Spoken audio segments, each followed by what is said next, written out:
लीलावती देवी महिला महाविद्यालय के ऑनलाइन एजुकेशन में आपका स्वागत है।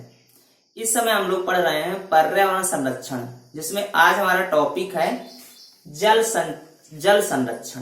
आप सभी जानते हैं सावधानी पूर्वक जल के उपभोग एवं जल के अपव्यय को रोकना ही जल संरक्षण कहलाता है। वर्तमान परिस्थितियों में आज नल, कुएं और विभिन्न प्रकार के समरसीबल पंप के द्वारा भूमिगत जल का अत्यधिक दोहन किया जा रहा है, जिससे वाटर लेवल, जल का स्तर धीरे धीरे नीचे जा रहा है। साथ ही अत्यधिक दोहन के कारण पीने योग्य पानी की कमी होती जा रही है। आप सभी जानते हैं कि हमारे जो पृथ्वी पर जल का अत्यधिक भाग है वह पीने योग्य नहीं है, वह समुद्रों में है, जिसे किसी भी प्रकार से यदि हम पीने योग्य बनाना चाहते हैं तो उसके लिए काफी लंबी प्रक्रिया या विभिन्न प्रकार के प्रोसेस के द्वारा ही उसे उपयोग में लाया जा सकता है। अब यहाँ पर बात हो रही है कि जल को हम संरक्षित कैसे करें, जल का संरक्षण कैसे किया जाए। तो हमें विशेष रूप से ध्यान देना चाहिए कि हम जल के प्रयोग पर सावधानी बरतें, साथ ही विभिन्न प्रकार से जो जल का दुरुपयोग हो रहा है उस पे रोक लगाएं। अब हम देखेंगे कि जल संरक्षण के कौन कौन से उपाय हैं जिसके द्वारा जल को संरक्षित किया जा सकता है। तो पहला है वृक्षारोपण द्वारा। आप सभी जानते हैं वृक्ष जल को अवशोषित करते हैं, वर्षा कराने में सहायक होते हैं। यदि हम अधिक से अधिक वृक्षारोपण करते हैं तो बारिश अच्छी होगी और बारिश के अच्छे होने से हमारा जो भूमिगत जल है वह ऊपर आता है, क्योंकि ज्यादातर जो पानी पीने में प्रयोग हो रहा है वह ज्यादातर भूमिगत जल है। तो यदि हम नदियों के किनारे, नहर के किनारे और जहां पर भी जलाशय आदि हैं वहां पर यदि हम वृक्षारोपण कर दें तो हम जल को संरक्षित कर सकते हैं। इसके बाद है घास की विभिन्न जातियों द्वारा।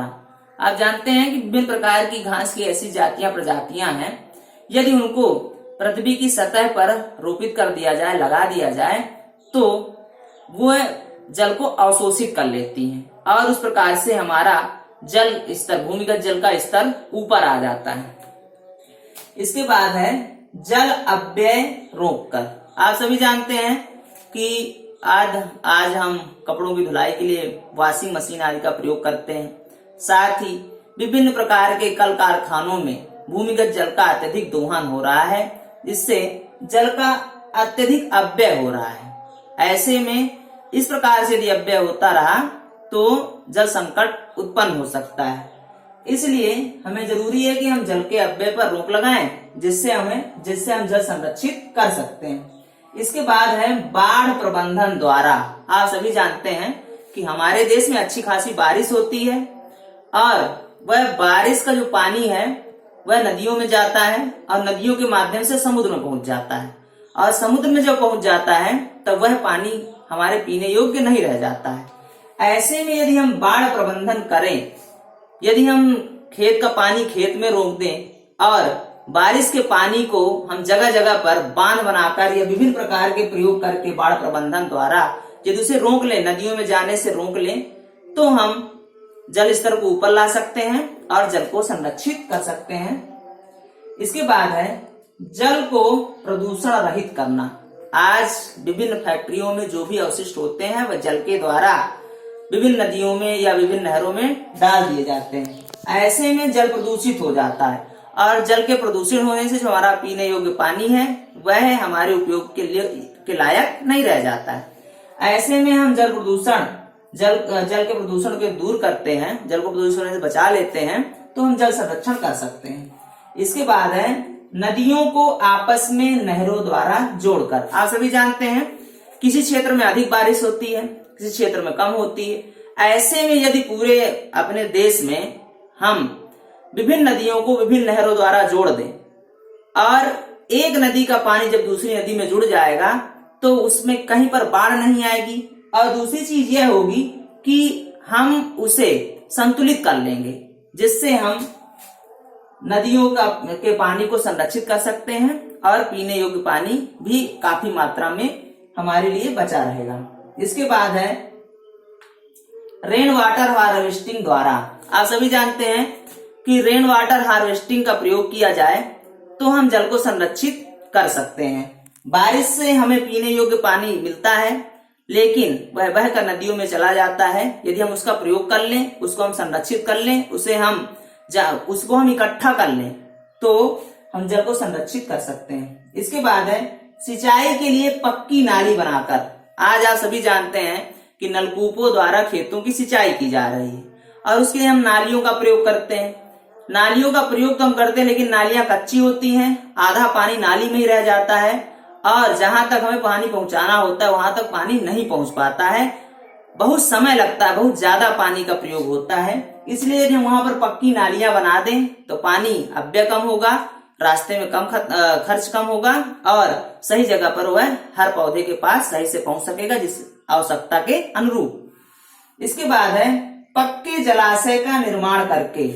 आप सभी जानते हैं कि यदि आज जलाशय पक्के कर दिए जाएं तो उससे ये होगा कि पानी वहां पर इकट्ठा रहेगा, अवशोषित नहीं होगा और पानी का लेवल, वाटर लेवल भी ऊपर रहेगा। दूसरी चीज, जलाशय पक्के होने पर जो भूमिगत जल है उसमें जल्दी शोषण नहीं होगा और वह पानी हमारे उपयोग के लिए बना रहेगा। इसके बाद अब हम देखेंगे कि और कौन कौन से उपाय हैं जिनके द्वारा जल को हम संरक्षित कर सकते हैं। तो अगला पॉइंट है छोटे बांधों का निर्माण करके। आप सभी जानते हैं कि यदि हम छोटे छोटे बांध बना दें और बारिश का पानी रोक दें थोड़ी थोड़ी दूर पे, उससे क्या होगा कि बारिश का पानी रुक जाएगा और हमारा वाटर लेवल ऊपर आएगा। इसके बाद है उद्योगों, घरेलू बहिष्कृत पदार्थों को सतही जल में मिलने से पहले ही उपचारित करना। होता क्या है कि उद्योग से द्वारा जो भी कचरा होता है पानी के द्वारा निकाल दिया जाता है बाहर। घर में जो भी वाहित जल होता है, जो भी कूड़ा कचरा होता है, वह पानी के माध्यम से नाली में गिरा दिया जाता है, जिससे होता क्या, जो हमारा सतही जल है वह प्रदूषित हो जाता है। कभी कभी आप देखते हैं यदि नल काफी गहराई में नहीं लगा होता है तो उससे गंदा पानी आने लगता है, वो पीने योग्य नहीं होता है। ऐसे हमें उस जल को सतही जल से मिलने से पहले उपचारित कर लेना चाहिए, जिससे हम जल को संरक्षित कर सकते हैं। अब इसके बाद हमें देखना है जल संचयन। आप सभी जानते हैं कि बारिश के पानी को यदि हम छतों पर, टंकियों में बांध बनाकर विभिन्न प्रकार से यदि उसका हम संचयन कर लें तो हमारी विभिन्न प्रकार की समस्याएं खत्म हो जाती हैं। आप सभी जानते हैं जल संचयन का मतलब है जल को इकट्ठा करना। बारिश के जल को जब हम इकट्ठा कर लेंगे, छतों पर, टंकियों में रोक लेंगे, तो उसे हम जल संचयन कहते हैं। आज विभिन्न प्रकार से यदि हमें जल को संरक्षित करना है तो जल का संचयन बहुत ही जरूरी है। इसके बाद है ऊर्जा संरक्षण। आप सभी को यह पता है कि वर्तमान समय में हम परंपरागत ऊर्जा का प्रयोग कर रहे हैं और उस परंपरागत ऊर्जा का प्रयोग कर हम विकास की ओर बढ़ रहे हैं। किंतु संकट यह है कि हमारे परंपरागत जो ऊर्जा के स्रोत हैं वह धीरे धीरे नष्ट हो रहे हैं या खत्म हो रहे हैं। आप सभी जानते हैं कि हम कोयला, पेट्रोल, डीजल या पेट्रोलियम पदार्थ, लकड़ी आदि का ईंधन के रूप में प्रयोग कर रहे हैं। यदि ऐसे हम इसका प्रयोग करते रहेंगे तो हमारी जो ऊर्जा है वह खत्म हो जाएगी और हमारी विकास की रफ्तार कम हो जाएगी। ऐसे में जरूरी है कि हम ऊर्जा को संरक्षित करें, ऊर्जा के अपव्यय पर रोक लगाएं और गैर परंपरागत ऊर्जा के स्रोतों का अधिक से अधिक प्रयोग करें। अब हम ऊर्जा संरक्षण को ऊर्जा कैसे संरक्षित करें, उसके कौन कौन से उपाय हो सकते हैं। तो यहाँ पर हमने 2 उपायों के बारे में चर्चा की है। जिसमें पहला है परंपरागत ऊर्जा स्रोतों का संरक्षण। जो भी हमारे परंपरागत ऊर्जा के स्रोत हैं उनको संरक्षित किया जाए। जितना ही हम परंपरागत ऊर्जा के स्रोतों का संरक्षण करेंगे उतना ही ज्यादा हमारी ऊर्जा संरक्षित रहेगी। इसके बाद है वैकल्पिक एवं नवीनीकरण योग्य ऊर्जा के उपयोग द्वारा। वैकल्पिक या नवीनीकरण योग्य मतलब ऐसी ऊर्जा का हम प्रयोग करें जिसका नवीनीकरण कर सकते हैं, या वैकल्पिक ऊर्जा का प्रयोग करें, जैसे बाढ़ के पानी का हम प्रयोग करें, वायु ऊर्जा का हम प्रयोग करें, या हम सौर ऊर्जा का प्रयोग करें। यदि हम इन ऊर्जाओं का प्रयोग करके जो नवीनीकरण योग्य है या जो कभी नष्ट नहीं हो सकते, जो अक्षय है, ऐसी ऊर्जा का प्रयोग करके हम ऊर्जा को संरक्षित कर सकते हैं। तो आज के लिए इतना ही। अगली क्लास में हम लोग पढ़ेंगे भूमि संरक्षण और इसके बाद हम पढ़ेंगे ग्लोबल वार्मिंग। धन्यवाद।